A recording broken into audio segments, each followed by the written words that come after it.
महाप्रभु ठाकुरे बाबा धवलेश्वराय नमो नमः कला नंदीर धड़ा होइथिबा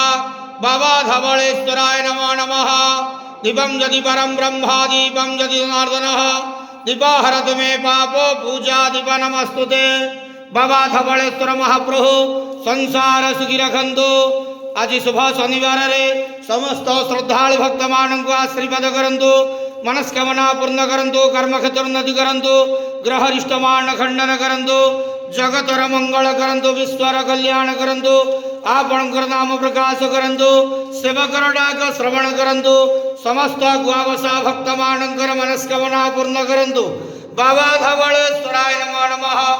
संसार सुखी रखंतु आनंद जवार हरि बोलो। आज शुभ शनिवार रे समस्त श्रद्धालु भक्त मान को आशीर्वाद करंतु आनंद जवार हरि बोलो।